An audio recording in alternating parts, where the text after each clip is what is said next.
In this video, we're going to present to you the idea of global citizenship and how it is relevant to young people. But also, we're going to introduce a young activist, Kassem Al-Ghazali, where through his work and desire to make a change, he has similar problems to young people.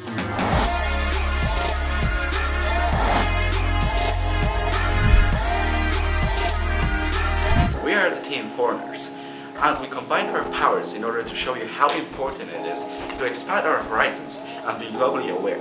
As students, it is in our interest to understand how young people should be prepared for conflicting interests, structures, and constant questioning.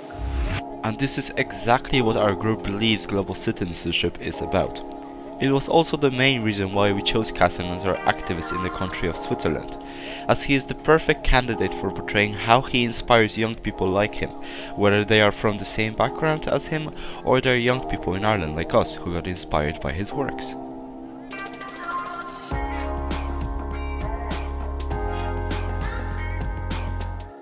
Kassem was born in 1990 in Morocco. He was a very curious boy, and as such, he asked questions like who was God and where was he? He didn't get any response, and he started feeling that religion was something illogical and started to believe that he was an atheist. When he was a teenager, with about 16 years old, he started a blog about atheism.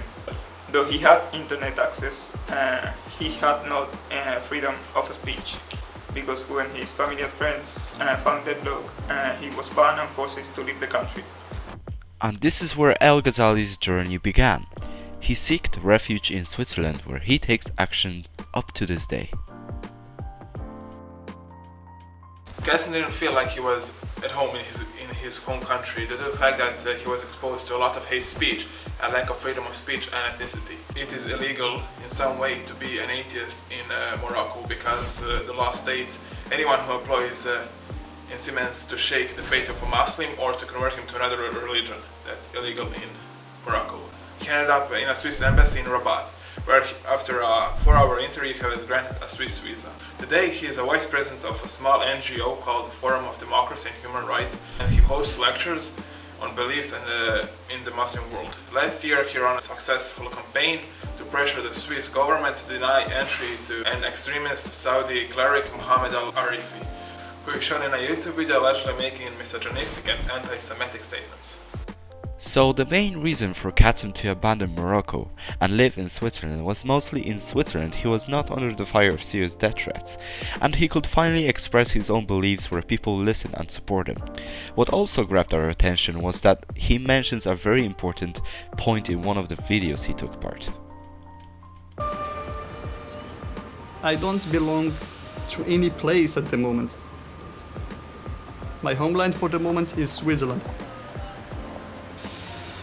As long as I'm free, as long as I'm free to think, that's my homeland, and I would do whatever to keep it uprising and blossoming like a flower. We can clearly see that it is very important for Kassem to make a difference wherever his homeland is, which happens to be Switzerland, where he feels settled and free. But what inspired Kassem to be that way? Kassem's activism started on his 15th birthday, when he got his hands on a series of online articles about the European Enlightenment.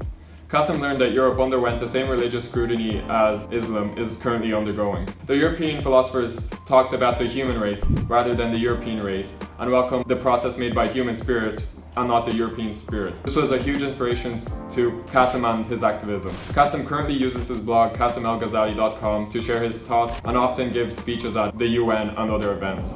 This means that by updating his blog constantly, Kassem reaches out to everyone who has internet access.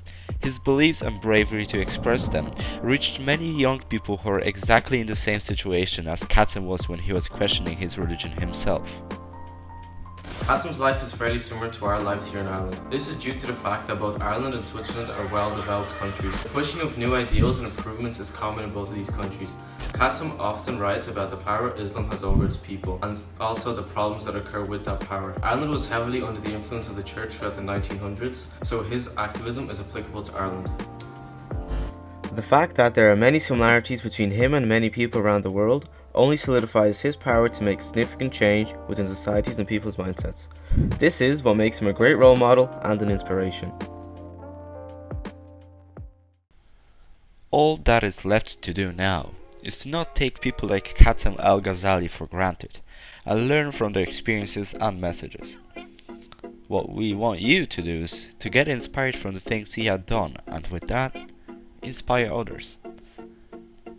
So, what are you waiting for?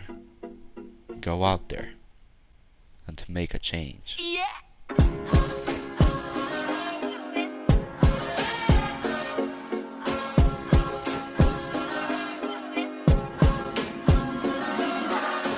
Tell me all the things that you're hiding, that you find embarrassing. I wanna know what you're feeling. If you could write it, maybe I could start reading. And it's cool, I'll keep a secret for you. So tell me all the things that you want to.